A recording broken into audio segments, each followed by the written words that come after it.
भरोसा कर तू ईश्वर पर, तुझे धोखा नहीं होगा। ये जीवन बीत जाएगा, तुझे रोना नहीं होगा। आज राजा दशरथ की जब वो पिता बन गए हैं, चार चार पुत्रों से जब उनकी झोली भर गई है, तो आज राजा दशरथ की स्थिति कैसी थी? तो जरा ये पंक्तियां बहुत ध्यान से सुनिएगा, आप आनंद लेते हुए। कि पुत्रों का जन्म राजा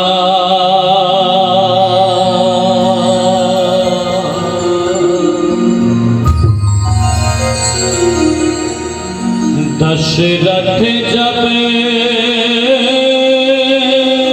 सुन पाए,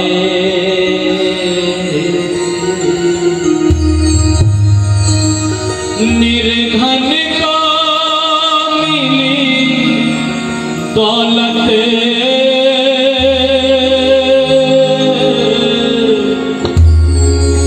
मन में अति हर्षाए। पुत्रों का जन्म राजा। और कैसी स्थिति है आज कि सूखे हुए उपवन में फिर लौट बहार आई। सूखे हुए उपवन में फिर लौट बहार आई। चहचहाने लगी बुलबुल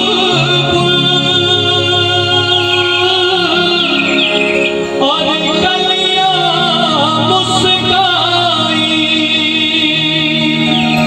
और कलियां मुस्काई।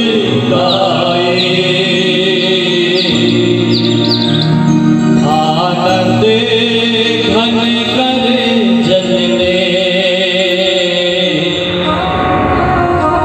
मानो जल बरसाए। निर्धन को मिली दौलत, मन में अति हर्षाए। पुत्रों का जन्म राजा। और आज कैसी स्थिति है राजा दशरथ की? तो पंक्तियां सुनिएगा कि राजा की खुशियों का नहीं पार गया पाया। राजा की खुशियों का नहीं पार गया पाया। जो अंधे को आंखें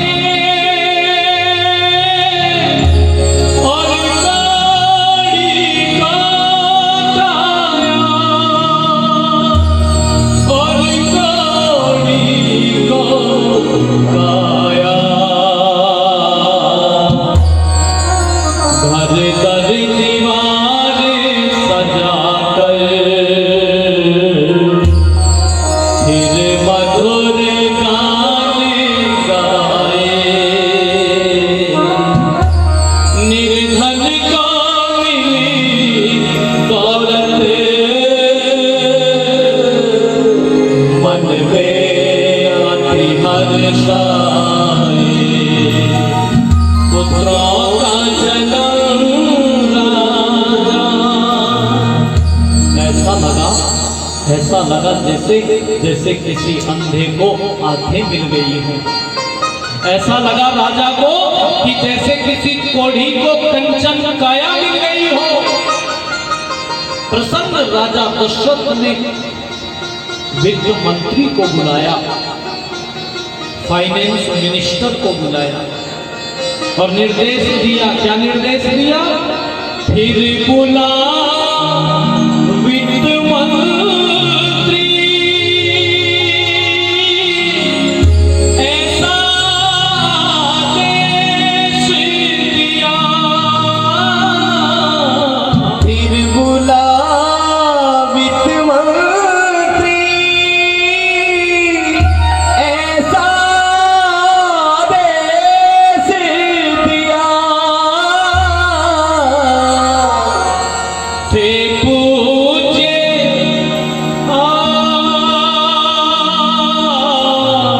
फिर बुला वित्त मंत्री,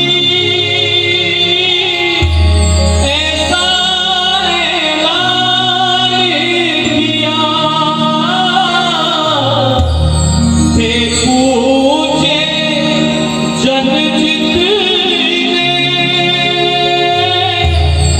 सबका सम्मान दिया, सबका सम्मान दिया। सामान किया इतना कि ले जा भी नहीं पाए। निर्धन को मिली दौलत,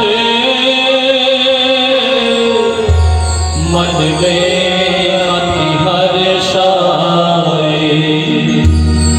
पुत्रों का जन्म राजा। वित्त मंत्री को बुला करके पुष्कल दक्षिणाओं का इंतजाम राजा दशरथ ने करवाया। प्रसन्न बहुत है राजा, परंतु इस प्रसन्नता के माहौल में राजा अपने कर्तव्य को बिल्कुल नहीं भूले हैं। एक पिता के जो कर्तव्य है संतान के प्रति, क्या कर्तव्य? पिता संतान को संस्कारवान बनाता है, जिसकी चर्चा पूज्य स्वामी जी कर रहे थे ना। तो उल्लू जैसी वृत्तियों को मत पालना अपने जीवन में। तो भेड़िए जैसी वृत्ति को मत पालना। तो कुत्ते जैसी वृत्तियों को अपने जीवन में स्थान मत देना। क्या करना? मनुर्भवा, मनुष्य बनना, मानव बनना, मनुष्य बनना। और मनुष्य ही नहीं बनना, मनुर्भवा जनया दैव्यम जन्म, मनुष्य बनना और मनुष्य बनकर के दिव्य संतानों की उत्पत्ति करना। जनसंख्या बढ़ाने वाला मत बनना, जनता मत बढ़ाना, दिव्य संतानों का निर्माण करना। महाराज दशरथ इस बात को जानते थे, इसलिए क्या कर रहे हैं? राजा ने जात करम बच्चों का करवाया। राजा ने जात करम बच्चों का करवाया। जिह्वा पर ओम लिखा और वेदों असी गाया, और वेदों असी गाया। सब वेद धर्म कमरम, वो नरेश समझ पाए। निर्धन को मिली दौलत, मन में अति हर्ष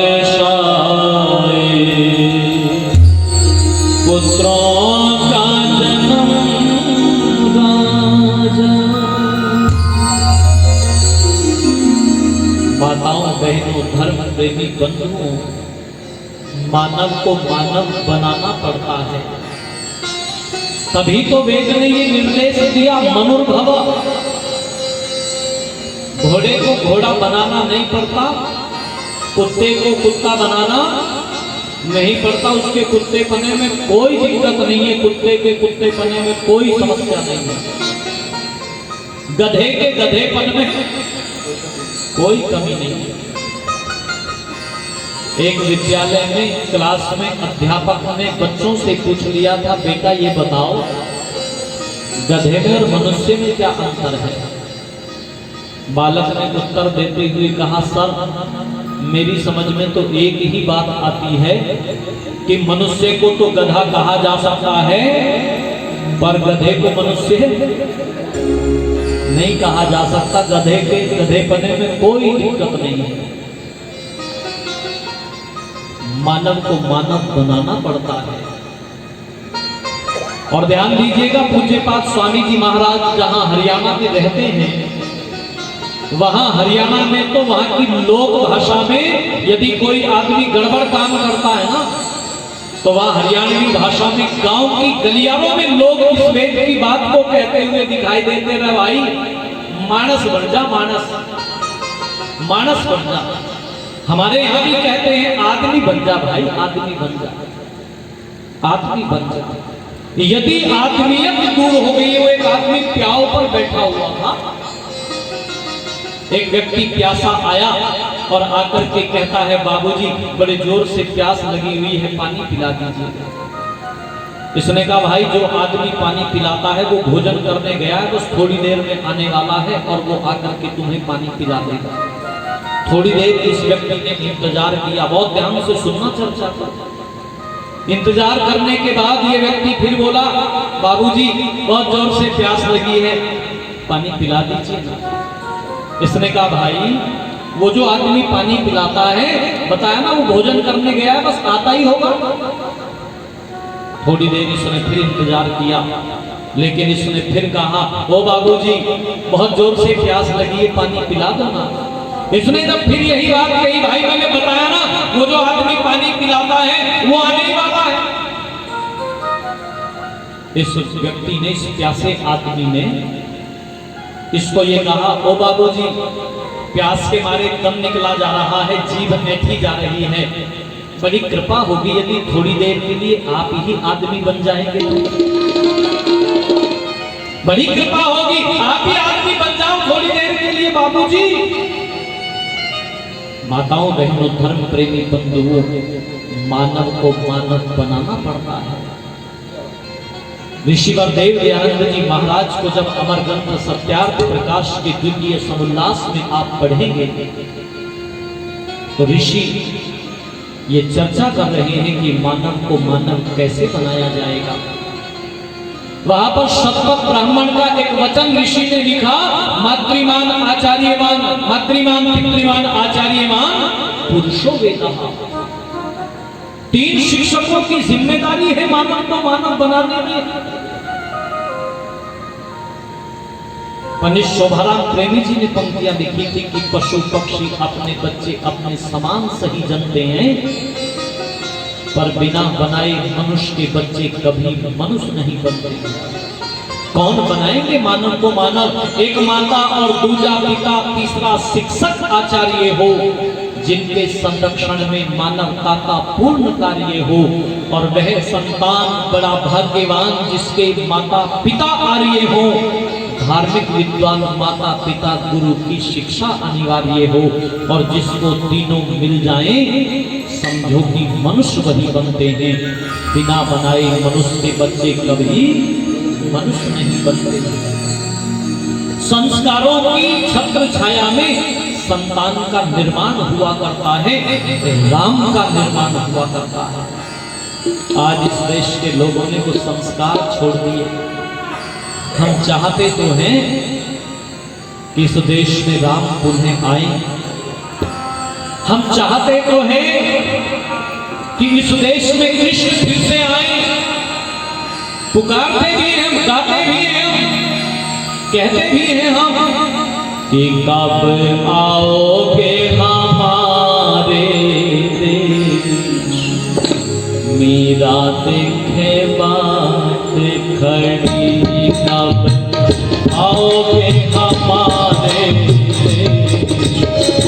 राधे के बाट खड़ी कब आओगे हमारे देश, राधे के बाट खड़ी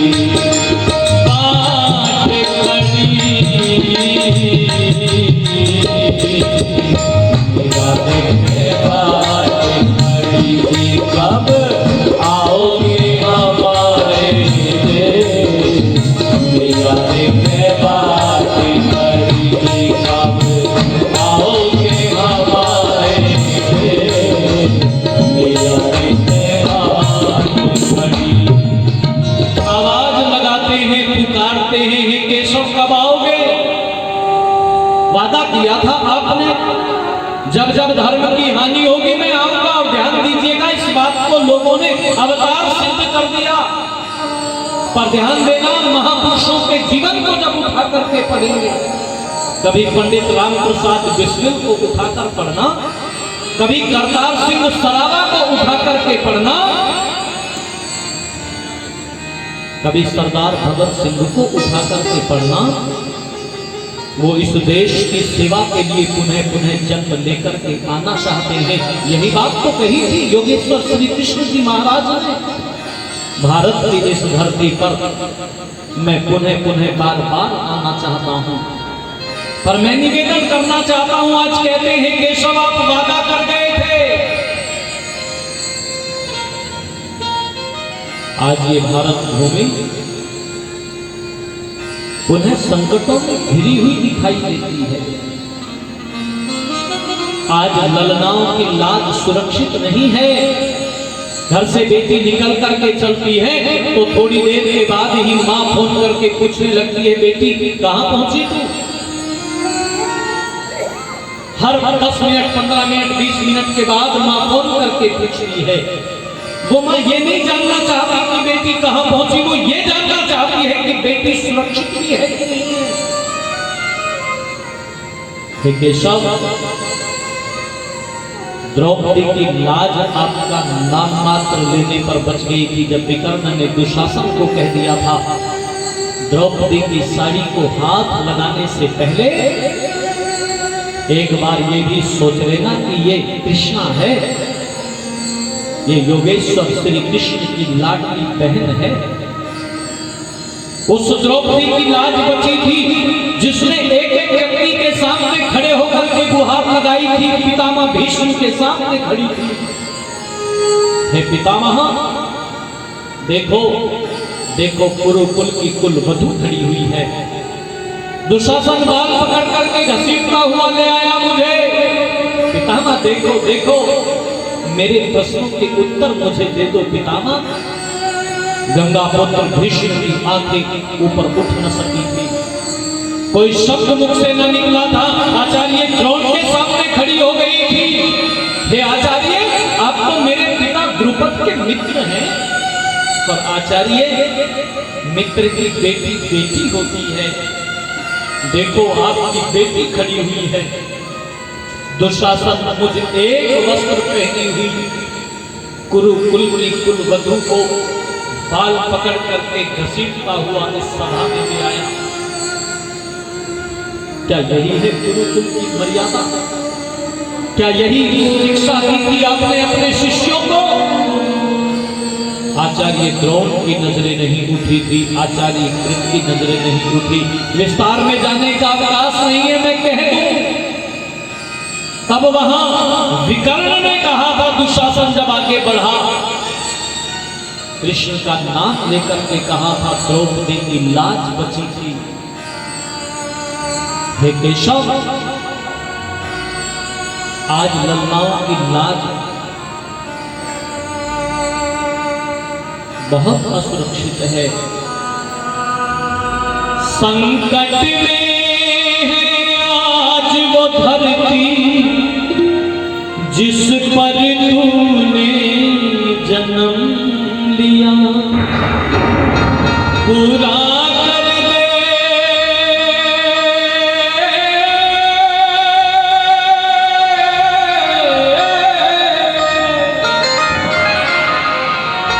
पूरा कर दे आज वचन वो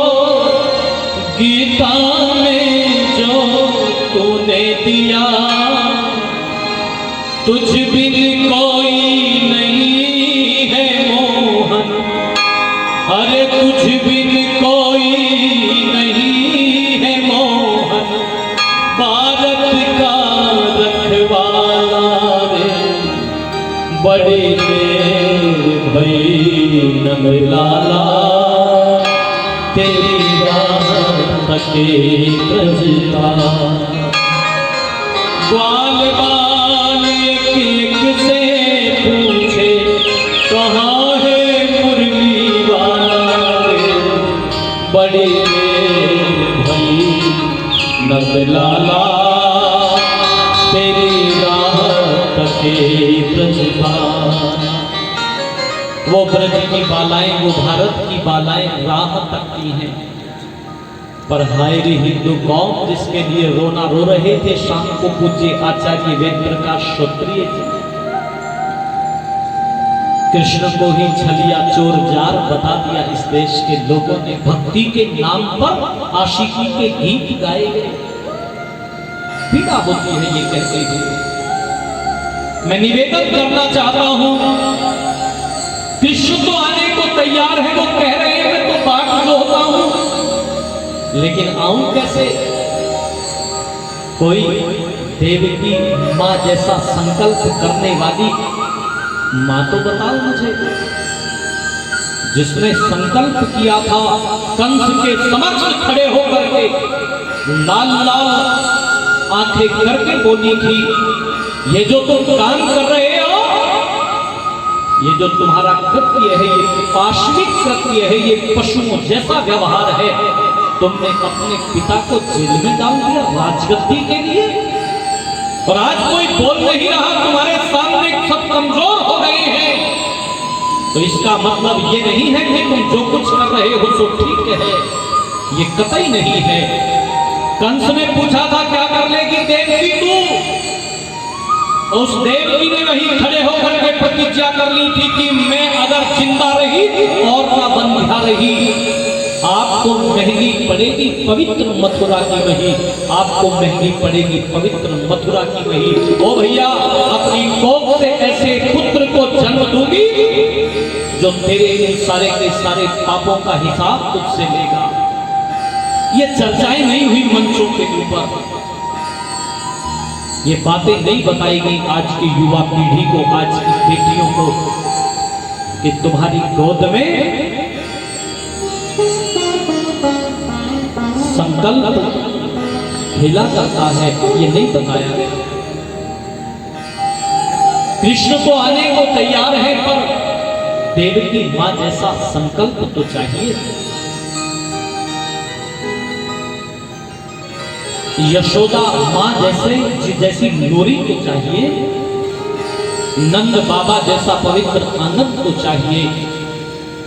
श्री राम कथा के माध्यम से कहना चाहता हूं, श्री राम आने को तैयार है,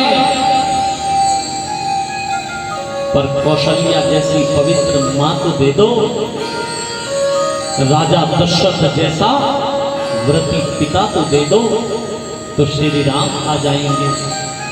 महाराज दशरथ ने जब जब जिस संस्कार का समय हुआ, वो संस्कार अपने पुत्रों का किया है, संतान का किया है। गर्भाधान संस्कार, पुंसवन, सीमंतोनयन, और ये जो जिस संस्कार की चर्चा में करने लगा हूं, जात कर्म संस्कार राजा कर रहे हैं। क्या है ये जात कर्म संस्कार? जब बालक का जन्म होता तो मां की गोद में देकर के कहा जाता था, धन्य हो तुम इस बालक की जननी हो, तुम इस बालक का निर्माण करने वाली हो, तुमने बनाया है इस बालक को। इस देश की मां उसको गोद में लेकर के सोचा करती थी, अपने आप से प्रश्न किया करती थी। जो जिस चीज का निर्माण करने वाला होता है वो जानता है कि उसने उसके निर्माण में कौन सी सामग्री कहां से ला करके लगाई है। जिसने माइक बनाया है ना, वो जानता है कैसे कैसे इस स्टैंड को बनाया गया, कैसे इस सबको असेंबल किया गया, कहां कहां से कौन कौन सी सामग्री ला करके सब जोड़ा गया। मां सोचती है, यदि मुझसे किसी ने पूछ लिया कि तुमने इस बालक का निर्माण किया है तो बताओ, तुमने इस बालक की आंखों में कौन सा मसाला कहां से ला करके लगाया है, किसकी आंखें देखती हैं।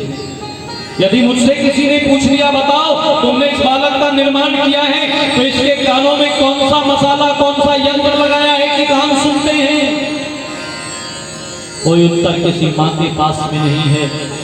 पिता की गोद में बालक को दिया गया और पिता को भी यही कहा गया, पर पिता भी यही सोचता है यदि मुझसे किसी ने पूछ लिया बताओ तुमने इस बालक की नासिका में कौन सा यंत्र लगाया है कि नासिका सूंघती है, सांस अपने आप आ और जा रहे हैं, कैसा ऑटोमेटिक सिस्टम फिट किया है।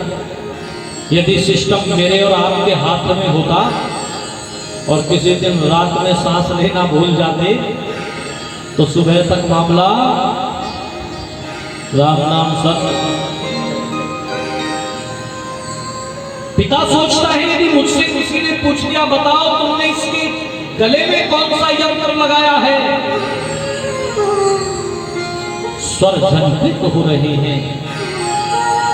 तुमने इस बालक के हाथों में कौन से कब्जे कहां से लाकर के फिट किए हैं। ऋषि दयानंद जी महाराज को कभी पढ़ना और इस शरीर की चर्चा करते हुए कहते हैं वाह रे प्रभु कैसा गजब का शारीरिक विज्ञान तूने प्रस्तुत किया है। हड्डियों का ढांचा, नसनाड़ियों का जाल, मांस का लेपन, त्वचा का ढक्कन, ऐसी गजब की व्यवस्था है। पिता सोचता है मुझसे किसी ने पूछ लिया तो क्या उत्तर दूंगा, मुझे तो नहीं पता। तब उसके कान में बोलता है कोसी कस्यासी कोनामासी, तू कौन है, तू किसका है, तेरा नाम क्या है। मैं निवेदन किया करता हूं आज की युवा पीढ़ी से, क्या हमने भी कभी अपने बच्चे के कान में ये पूछा कोसी कस्यासी कोनामासी, तू कौन है, तू किसका है, तेरा नाम क्या है। क्या हमने भी कभी विचार किया कि मेरी पत्नी की कोख में जो संतान पल रही है मैं उसको कैसा बनाना चाहता हूं। क्या किसी मां ने ये विचार किया कि मेरी कोख में जो शिशु पल रहा है या पल रही है मैं उसको क्या बनाना चाहती हूं। राजा दशरथ ने ये कहा कोसी कस्यासी कोनामासी, और तब धीरे से कान में बोला वेदोसी, तू वेद है तो उस परम पिता परमात्मा की महान कृति है। तेरा निर्माण करने वाला तो वो प्रभु ही है जिसके विषय में कवि रत्न प्रकाश जी ने पंक्तियां लिखी थी कि सफाई से ये मानव का चोला जिसने सिया और अचरज को ये सुई ना धागा हाथ लिया, जान भी डाल दी इस पंच तत्व पुतले में, एक कौड़ी भी ना दी इस कृपा के बदले में, और नाम को भी जलाया जिसने ना मसाल दिया, बैठ अंधेरे घर में वाह क्या कमाल किया, और जन्म से पहले ये कौतुक भी बेमिसाल किया, दूध बच्चे की माँ के उर में मधुर डाल दिया, सीप जैसी चमकती आंख बनाई कैसी, और तबले सी रखती बीच में यही कैसी, साथ में इसको वो प्रकाश भी प्रदान किया, छोटे से दिल में ही दिखलाई आसमान दिया, छोटे से दिल में ही दिखलाई आसमान दिया, छोटे से दिल में ही दिखलाई आसमान दिया। राजा दशरथ जात कर्म संस्कार कर रहे हैं अपने चारों पुत्रों का, और कैसे कर रहे हैं, सोने की सलाका को मंगाया है राजा ने, शहद मंगाया है, और सोने की सलाई को शहद में भिगो करके महाराज दशरथ ने अपने पुत्रों की जिह्वा के ऊपर ओम लिखा है। अब जरा इसकी विस्तृत व्याख्या तो कभी विद्वानों से सुनिएगा आप। मैं तो केवल बहुत जल्दी में निवेदन करना चाहता हूं कि सोने की सलाई की ही व्यवस्था की है ऋषियों ने।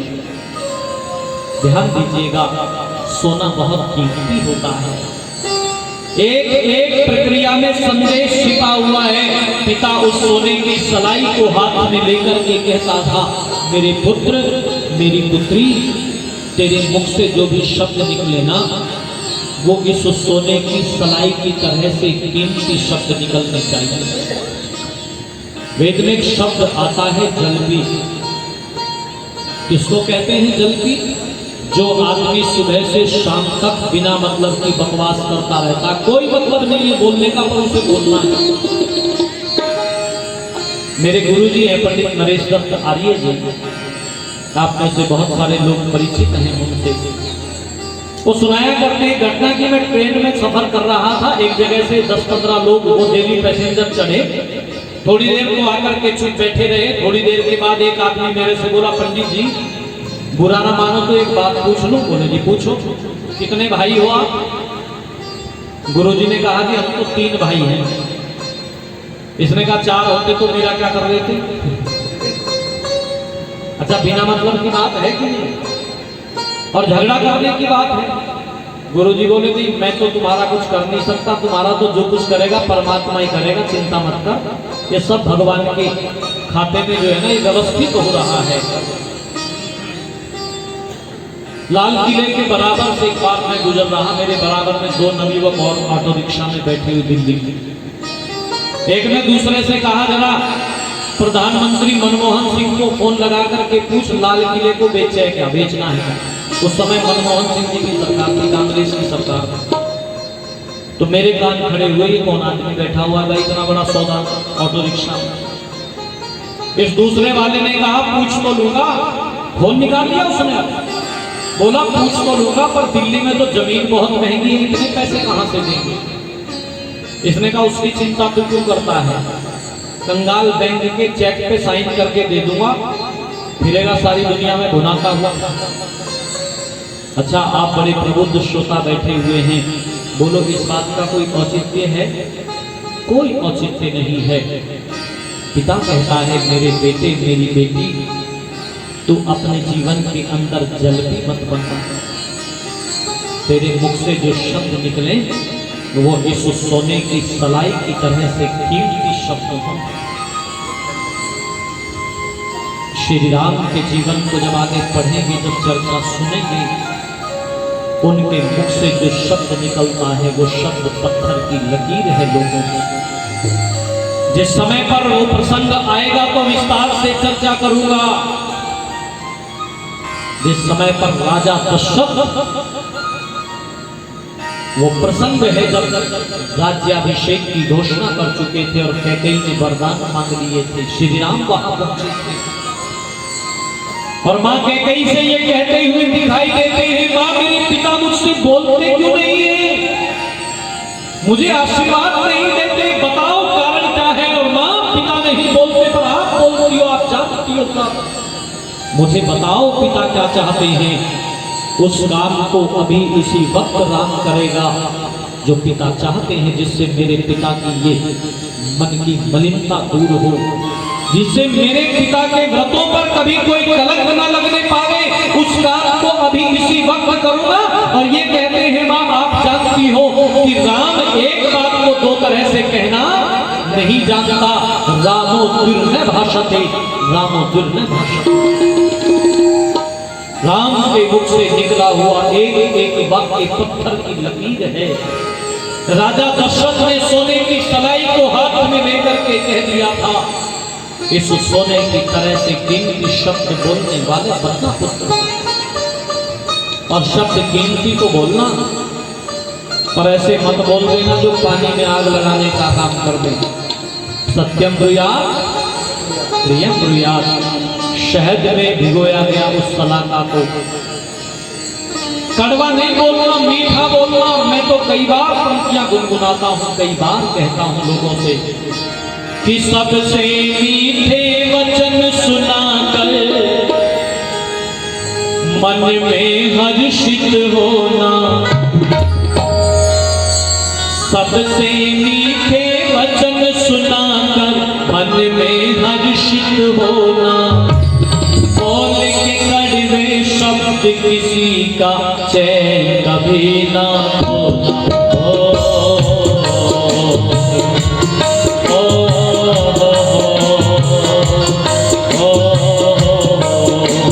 सबसे मीठे वचन सुनाकर मन में हर्षित होना, सबसे मीठे वचन सुनाकर मन में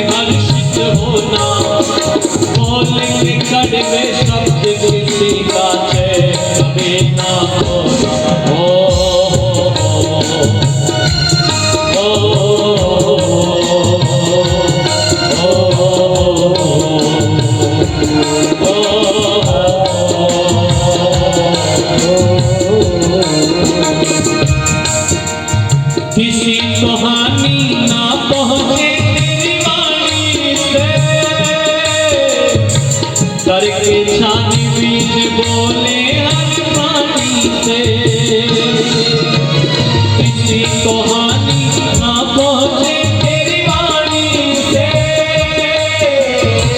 करके छानबीन बोले हर प्राणी से,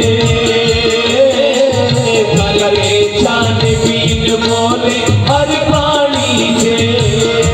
गाँव भर जाता है बोली का, गाँव नहीं भरता बोली का। गाँव भर जाता है बोली का, गाँव नहीं भरता बोली का।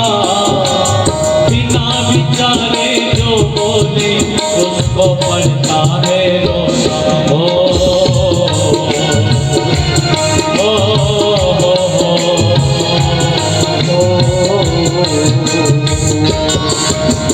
मधुर वचन है औषधि इसको मत भूलो।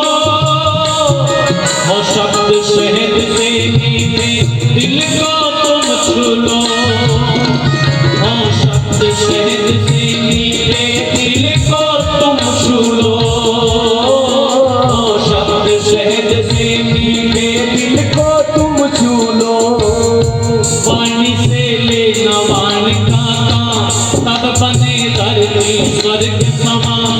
वाणी से लेना वाण का काम, तब बने धरती स्वर्ग समान।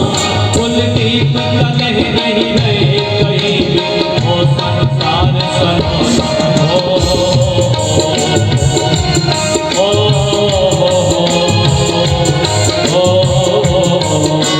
सबसे मीठे वचन सुनाकर मन में हर्षित होना। सबसे मीठे वचन सुनाकर मन में हर्षित होना। बोल के कड़वे शब्द किसी का जय कभी ना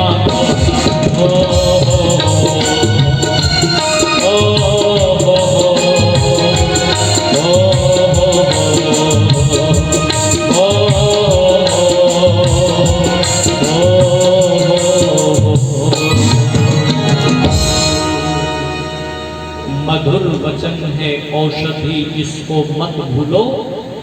हो शब्द शहद से मीठे दिल को तुम छू लो। वाणी से लेना वाण का काम, तब बने धरती स्वर्ग समान। कुलदीप कलह नहीं रहे कहीं भी, हो संसार सलोना। सत्यम ब्रूयात् प्रियम ब्रूयात्। सत्य तो बोलना, पर मीठा बोलना, मधुर बोलना। क्योंकि दुनिया में जिसको बोलना आता है ना, उसके जीवन में पराये भी अपने बन जाते हैं। और याद रखना, जिसको बोलना नहीं आता तो उसके अपने भी, बोल दो, अपने भी पराये हो जाते हैं। अपने भी पराये वो हो जाते हैं। शब्द संवारे बोलिए, शब्द के हाथ न पांव। एक शब्द बने औषधि और एक शब्द करे घाव। जातकर्म संस्कार महाराज दशरथ ने अपने पुत्रों का किया। नामकरण संस्कार किया समय आने पर। राम लक्ष्मण भरत शत्रुघ्न चारों पुत्रों के नाम रखे गए। गुरुवर वशिष्ठ जी के ब्राह्मणत्व में जब जब जिस जिस संस्कार का समय आता है, राजा दशरथ तब तक वो संस्कार कर रहे हैं। लोरियां भी जो दी जाती हैं, वाचम ते शुंधामी, प्राणस्ते शुंधामी, चक्षुस्ते शुंधामी, श्रोत्रम ते शुंधामी, चरित्रांश ते शुंधामी। ये संस्कारों में बुद्धि जो है ना, वो संस्कारों की पिलाई जा रही है। मैं निवेदन करने लगा हूं माताओं बहनों, धर्म प्रेमी बंधुओं, यदि राम को बनाना चाहते हो तो इन संस्कारों के द्वारा ही राम बन सकेंगे। और कोई माध्यम और कोई तरीका है नहीं। जहां सुंदर संस्कार किए जाते वहां वहां दिव्य संतानें पैदा हुआ करती, निर्माण हुआ करता है। और जहां सुबह सुबह का वक्त माँ अपने बेटे को गोद में लिए हुए बैठी है, बाहर से पिता आए। पिता मूछों के शौकीन आदमी थे, मूछें रखते थे, बड़ी बड़ी मूछें। माँ बोली अपने बेटे को, चल रे पप्पू अपने पापा की मूंछ फाड़ दे। अब पापा भी तो पप्पू का ही था, तो पापा कौन सा कम था? पापा ने कहा नहीं रे पप्पू अपनी माँ की चोटी फाड़ दे। एक समझदार सा व्यक्ति वहां से गुजर रहा था, उसने कहा थोड़े से दिन रुके रहो, ये तो तुम्हारी जड़ पाड़ के ऊपर करके जा रहे हैं, तो जड़ पाड़ेगा सिखाना तो ये चाहिए था। पिता आए हैं तो माँ पुत्र को, संतान को ये सिखाए, बेटा देखो तुम्हारे पिता आए हैं, उनके चरण स्पर्श करो, उनसे आशीर्वाद लो, उनके हृदय से लग जा मेरे पुत्र आशीर्वाद प्राप्त कर। और पिता भी अपने पुत्र को आशीर्वाद देते हुए ये पूछता हो, पुत्र तुमने अपने माँ की चरण वंदना भी की है कि नहीं की है? तो वहां दिव्य संतानों का निर्माण हुआ करता है। जब जब जिस संस्कार का समय आता जाता है तब तब वो संस्कार हो रहे हैं। धीरे धीरे धीरे धीरे श्री राम वृद्धि को प्राप्त हो रहे हैं, कौमार्य अवस्था को प्राप्त हो रहे हैं। भय कुमार जब ही सब राता, भय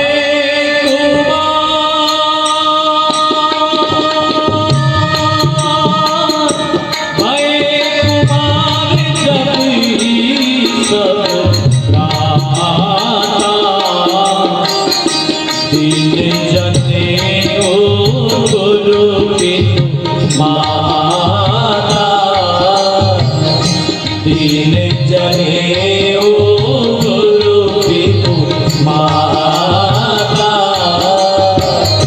गुरु प्रेम पढ़न गयु रघुनाई, गुरु प्रेम पढ़न गयु रघुनाई। अल्पकाल विद्या सब पाई, अल्पकाल विद्या सब पाई। अनुज सखा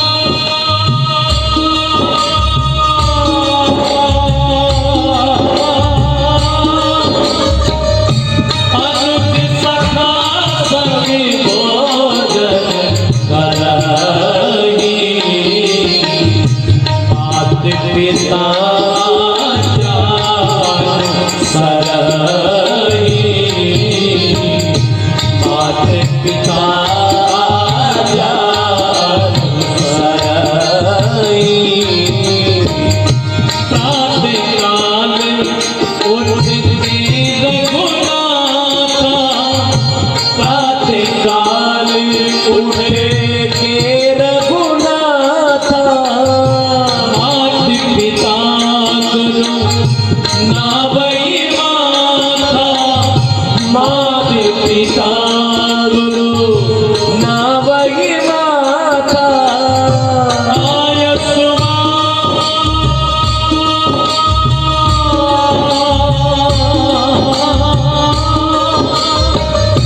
आय सुमा विकलही पुरकारा,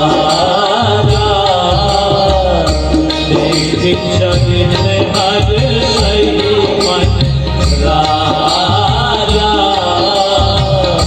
देख जगन हर सही मन राजा,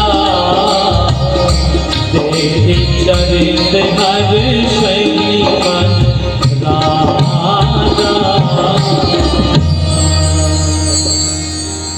राजा दशरथ बहुत प्रसन्न हैं।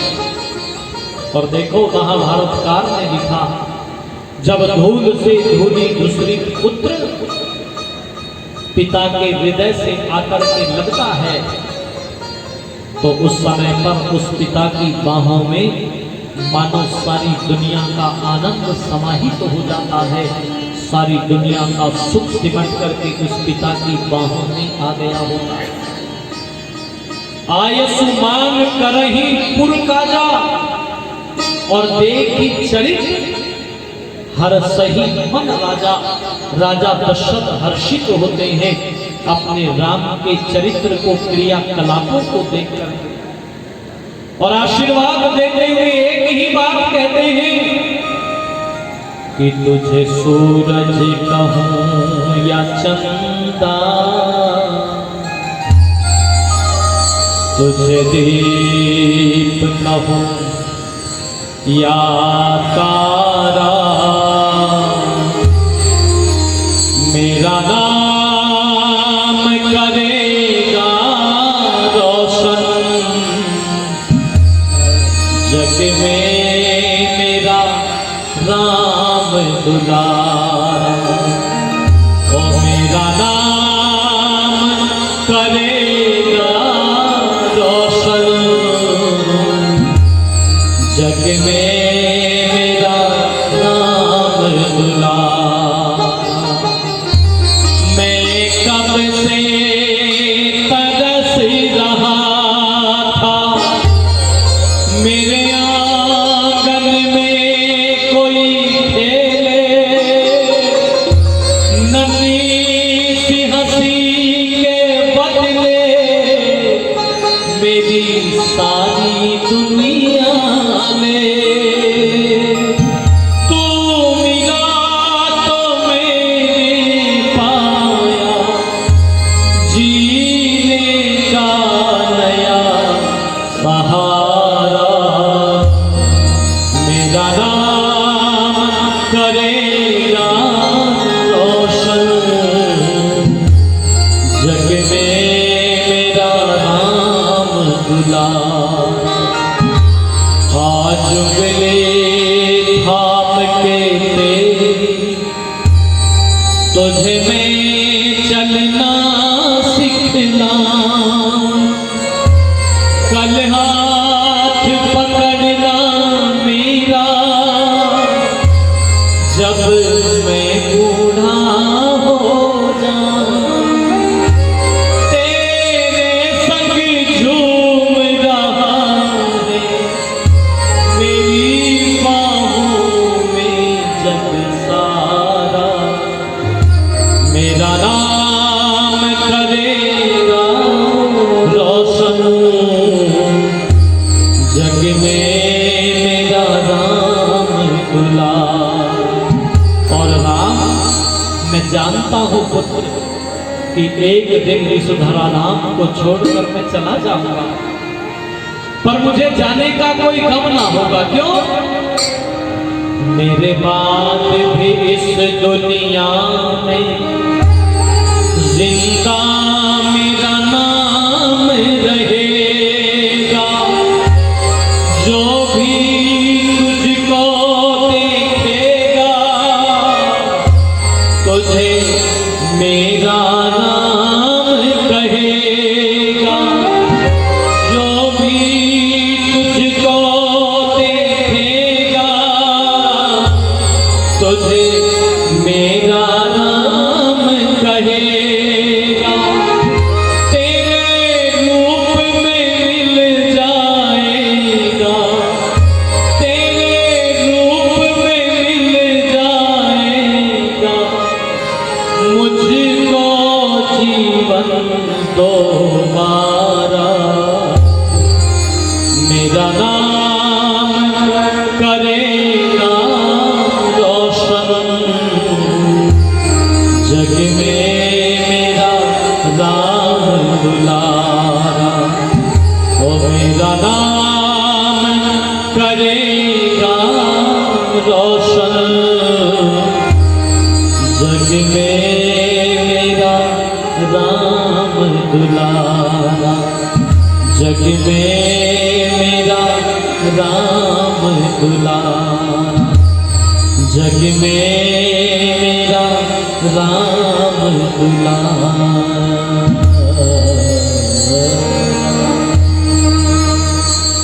हर्षित होते हैं राजा अपने राम को देखकर। जब श्री राम आते हैं सामने से तो बाहें फैला करके खड़े हो जाते हैं। कभी आर्य सुमंत पास में बैठे हुए हों तो राजा प्रसन्न होकर के कहा करते थे, देखो देखो देखो आर्य सुमन, देखो देखो मेरा पुत्र राम आ रहा है। मन ही मन अति प्रसन्न दशरथ, लख रघुवर का तेरा, ये राम पुत्र है मेरा, ये राम पुत्र है मेरा। श्री राम भी आकर के पिता के श्री चरणों में अपना सर रख देते हैं। अभिवादनशील है श्री राम। और शास्त्र ने कहा अभिवादनशीलस्य नित्यम वृद्धो पसे विना चत्वारि तस्य वर्धन्ते आयुर्विद्या यशोबलम, आयुर्विद्या यशोबलम। श्री राम अभिवादनशील है, चरणों में शीश नवाना जानते हैं। आज ये संस्कृति गायब हो गई है। आज तो हाय हेलो की विकृति आ गई है। कविरत्न प्रकाश जी ने पंक्तियां लिखी थी स्वामी जी कि केवल एक उंगली से सीखा करना गुड बाय गुड मॉर्निंग, केवल एक उंगली से सीखा करना गुड बाय गुड मॉर्निंग, दोनों कर जोड़ नमस्ते कह करना अभिवादन भूल गए। श्रीमान जी मेहमान को छोड़ने स्टेशन पर गए हैं। ट्रेन में सवार होकर के मेहमान जा रहा है, अतिथि जा रहा है, ये इधर से हाथ हिला रहे हैं, मानो कह रहे हैं बस अब मत आना इधर को, अब नहीं आना कभी इधर।